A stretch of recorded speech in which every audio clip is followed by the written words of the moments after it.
Okay, so let's take a minute to talk about formula syntax, which is essentially how a formula is written or how it's built. And so all Excel formulas are going to start with the equal sign. You can either select them from the formula library. I wouldn't recommend that. I'd actually recommend typing them directly into the formula bar. And like I mentioned, once you've entered your function name, this box will pop up that will guide you through each component of the function step by step. Most formulas, not all, but most of them, contain some sort of reference to a cell. And those references can take three different forms. They can be single cell references, they can be array references, and they can be non-contiguous references. So a single cell reference just describes an individual cell's location within a worksheet in terms of the intersection between a column, noted with a letter, and a row, noted with a number. So as of Excel 2013, columns go from A through XFD, which is just over 16,000 columns, and rows extend from 1 through 1,048,576. So a single cell reference will just look like the combination of a letter and a number. Array references describe a contiguous group of cells, meaning that they share a border, and it's described based on the location of the top left cell and the bottom right cell. So if I selected the range from A1 through C4, the array reference would look like this. It would be the top left cell, which is A1, followed by a colon, and then the bottom right cell, which is C4.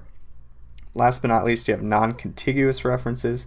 These describe selections of individual cells that don't share a common border, so A1 and C4 separately, for instance, and those are separated by a comma. So let's hop over to Excel. I'll do a really quick demo just with a blank worksheet to show you how this is working.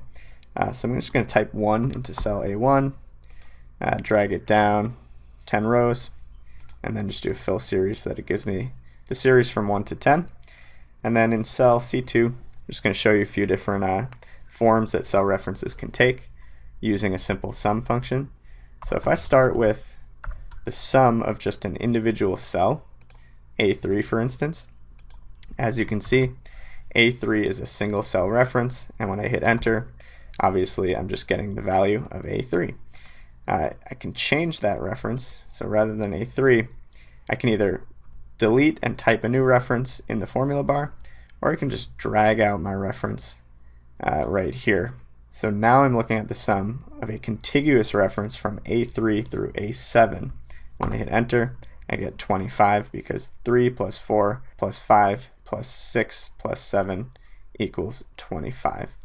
And then last but not least, if I wanted to add or sum A3 and A10, I can just basically delete that reference, select A3, hold Control, select A10, and as you can see, Excel has separated those two non-contiguous selections with a comma, and when I press enter, I get 13.